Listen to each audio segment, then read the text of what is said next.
bagaimana hari ini kabarnya? Alhamdulillah sehat. Begini Bu Binti, saya mau ngajak ngobrol-ngobrol sedikit gitu loh. Apakah Bu Binti itu longgar? Longgar Pak, tidak ada kegiatan. Silakan. Terima kasih Bu Binti waktunya ya. Begini Bu Binti, saya itu ada tugas dari guru penggerak. Intinya mau wawancarai, intinya ngobrol-ngobrol tentang mengambil keputusan. Di sini kan Bu Binti sebagai kepala sekolah biasanya kan banyak kasus-kasus yang dimana sama-sama penting dan juga sama-sama bermanfaat. Itu menurut Bu Binti biasanya apa Bu yang selama ini jenengan alami? Pernah juga itu kejadian yang saya alami, pernah mendapatkan undangan. Nah itu dua-duanya itu waktunya sama, tanggalnya sama, seperti itu pernah saya alami.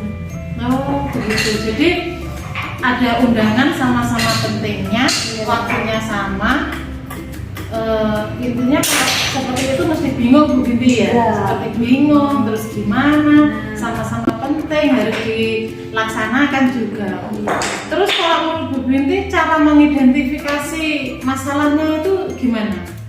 Ya saya tetap harus mengambil keputusan ya, meskipun ada masalahnya seperti itu, tetap saya harus memutuskan mana yang mau diambil. Tentu saja itu saya harus mempertimbangkan untuk kebaikan orang banyak. Oh iya seperti itu. Dari Bu Binti sendiri, terutama tentang kasus-kasus yang tadi seperti undangan itu Bu Binti, itu apakah Bu Binti itu selalu mengambil keputusan secara sepihak atau mungkin dengan butuh pertimbangan dari orang lain? Saja saya mengambil keputusan harus berkomunikasi dulu dengan teman, seperti itu. Ya intinya iya putuskan sendiri. Ya, takutnya itu di situ ya Bu. Kalau kita mengambil keputusan diambil sendiri, teman yang lain tidak setuju, wah itu dilema sekali kalau di kita ya. Kalau menurut Bu Binti, langkah-langkah mengambil keputusan itu yang bagaimana Bu Binti? Kalau untuk kasus itu saya pahami dulu undangannya, yang satu seperti apa, yang satu seperti apa, kemudian informasinya, nanti undangan itu kegiatannya apa, caranya apa, saya kumpulkan informasinya, kemudian saya mengevaluasi dari pertimbangan-pertimbangan tadi, mana yang lebih prioritas yang harus saya datangi, seperti itu, baru saya mengambil keputusan dari banyak hal yang pertimbangan tadi. Bu Binti itu sangat luar biasa ya. Padahal itu kayaknya kayak sepele undangan sama, tapi pemikirannya itu lebih detail lagi gitu. Karena menyangkut orang banyak. Iya, sendiri. Kita itu memang untuk orang banyak. Kalau menurut Bu Binti, cara mengambil keputusan yang efektif itu yang bagaimana? Cari solusi yang sesuai dengan apa yang terjadi, sesuai yang pas solusinya, diharapkan baik untuk kedua-duanya. Oh iya, memang solusi yang tadi ya Bu ya, dari identifikasi, terus kita menemukan solusi, walaupun itu banyak pertimbangan yang dimana itu buat kita itu sangat galau, dilema sekali. Ya benar Bu Binti ya. Selama mengambil keputusan itu Bu Binti, apakah Bu Binti itu mengalami tantangan-tantangan ataupun kegalauan yang membuat Bu Binti sendiri pusing seperti itu? Tentu pernah ya Mbak ya. Kalau mengambil keputusan itu mesti ragu, apalagi harus menentukan pilihan di antara beberapa pilihan, itu pasti ragu, bingung, apalagi sama-sama pentingnya. Kemarin itu ya keliru memahami informasi mungkin, terus kurang waktu untuk berpikir. Misalkan datang undangannya mendadak, itu besok harus datang, nah, itu kan waktunya sangat singkat untuk berpikir. Tapi biasanya Bu Binti, dari atasan seperti itu undangan selalu mendadak. Iya. Nah, itu berarti apakah Bu Binti itu selalu menyelesaikan atau mengambil keputusan itu secara langsung selesai, solusinya ada seperti itu. Misalkan waktu itu kalau undangannya datangnya malam, padahal pagi kita harus menghadiri undangannya, dan guru yang kita ajak berkomunikasi misalkan HP-nya sedang off, kadang nggak nyala seperti itu kan, Nggak diangkat-angkat, iya, gitu. kadang dihubungi, terpaksa kita setelah komunikasi dengan guru lain, misalkan pihak lain. Jadi Bu Binti tadi, pengambilan keputusan itu apakah ada pihak-pihak yang terlibat tentang pengambilan keputusan yang dihadapi? Saja setelah kan rekan saya, guru saya, ini kalau kegiatan pengambilan keputusan itu ada kegiatan tentang di luar sekolah, tapi tetap kedinasan, ya tetap mungkin konsultasi sama Bapak Polri. Berarti kan tetap kita itu kalau mengambil keputusan tidak bisa sendiri. Iya. Itu sebuah dilema yang terjadi banyak di lembaga juga. Dari tadi Bu Binti kita ngobrol-ngobrol, terus dari awal sampai akhirnya, saya ini pertanyaan yang terakhir buat Bu Binti. Dari obrolan kita tadi, apakah ada pembelajaran yang dipetik dari pengambilan keputusan ini?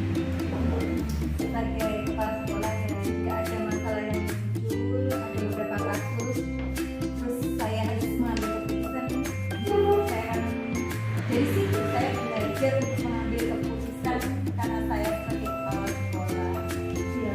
Berarti dari kasus-kasus yang sering kita hadapi, yang sering Bu Binti hadapi, itu membuat pembelajaran untuk kita. Depannya Dari manapun tuh belajar tidak akan pernah berhenti gitu. Walaupun belajarnya itu dengan kasus-kasus yang sangat ya pengalaman yang pokoknya. Mungkin itu saja Bu Binti, dan saya dengan obrolan dengan Bu Binti sangat senang sekali. Kita sama-sama belajar, mencari pengalaman masing-masing gitu ya. Dan untuk waktunya saya terima kasih, dan nanti kalau direpot-repotin lagi, insya Allah Bu Binti mau membantu lagi. silakan. Ya, karena itu waktunya ini sudah agak sahdu-sahdu mau hujan, saya tak pamit dulu. Wassalamualaikum warahmatullahi wabarakatuh.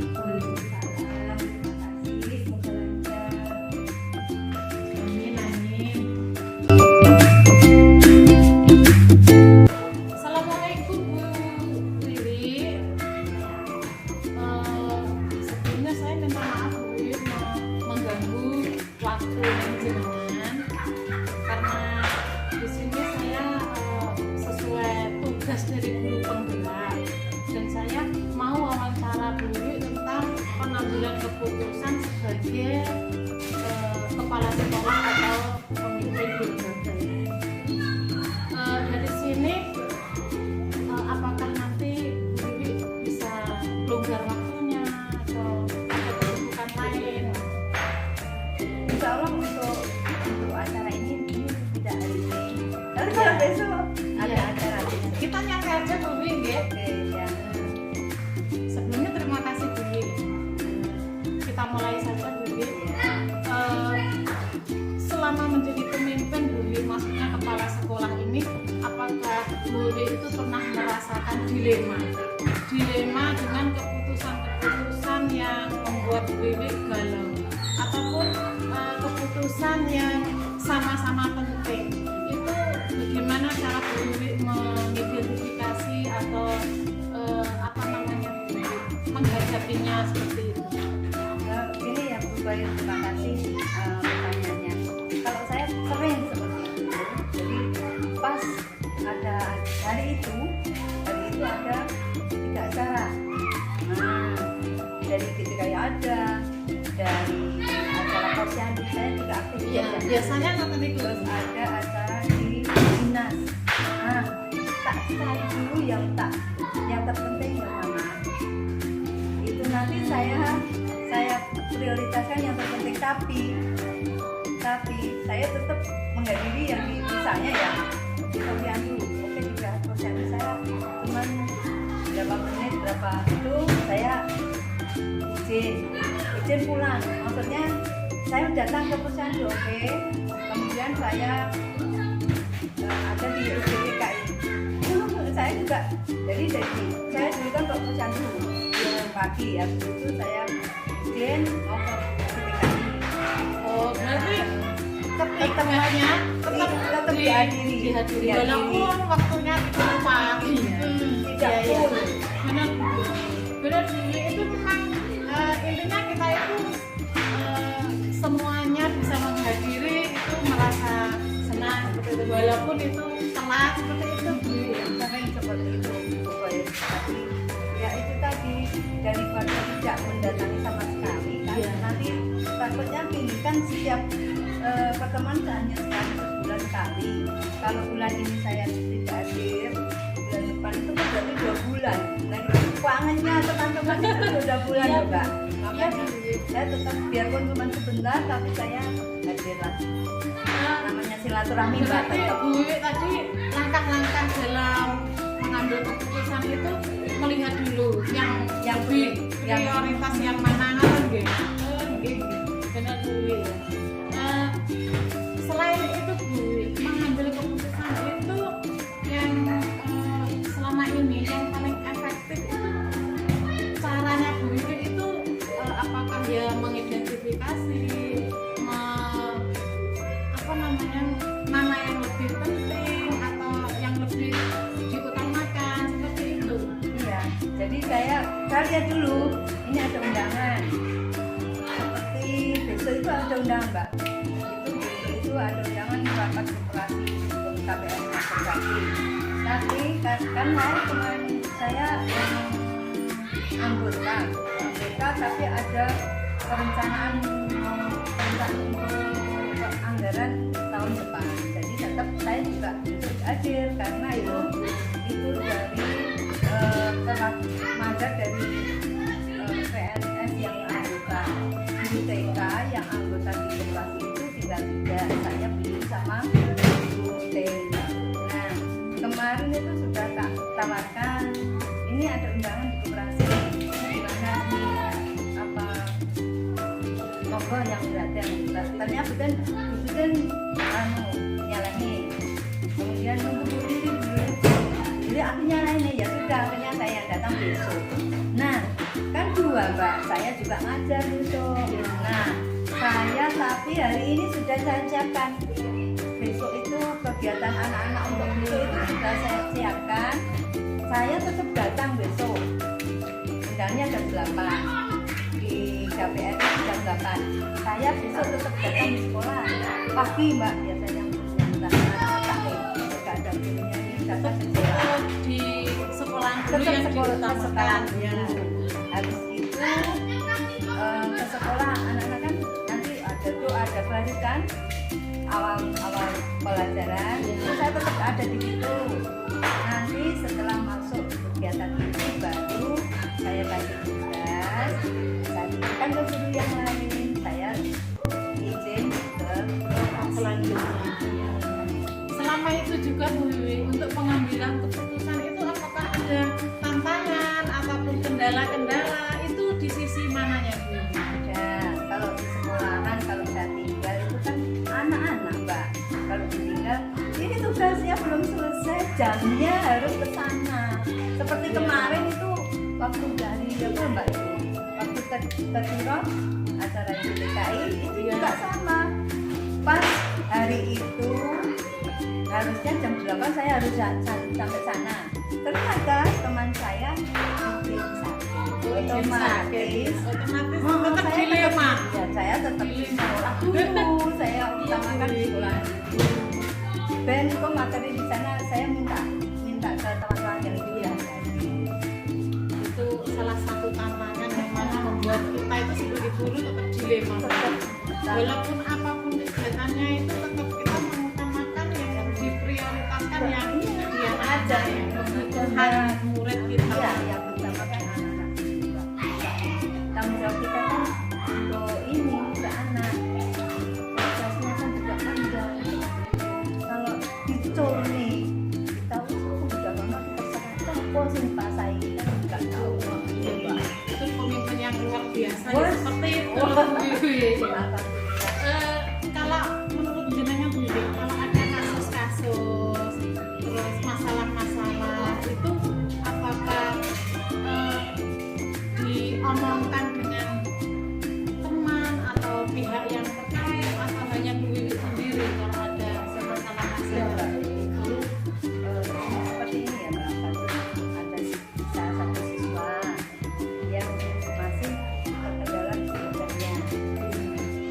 memang kemampuannya mungkin belum seperti teman-teman yang lain.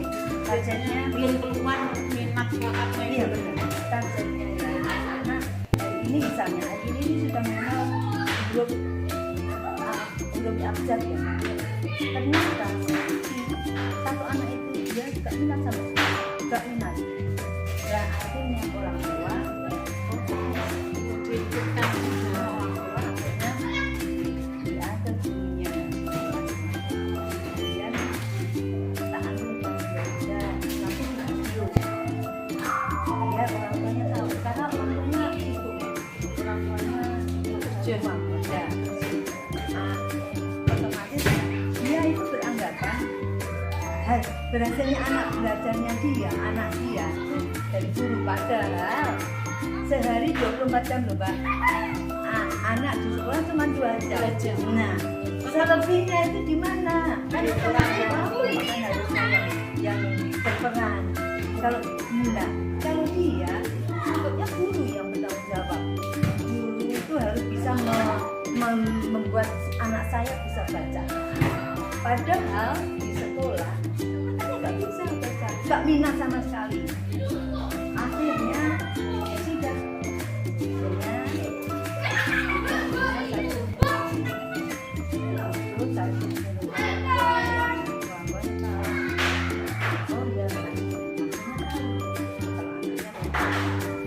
Berarti di lembaganya Bu Wiwi itu ada apa untuk menyelesaikan hal-hal seperti itu ya Bu? ada kadang kalau insiden kan nggak ada.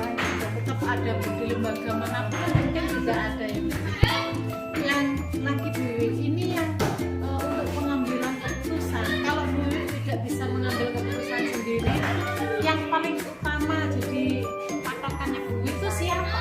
Saya konsultasi ke yayasan atau mereka pengawas. Karena saya punya ikatan toh Mbak, otomatis kalau saya tidak bisa mengatakan saya minta tolong ke yayasan. Berarti kan kita itu tetap ada kolaborasi dengan siapapun yang bisa mengembangkan kompetensi kita.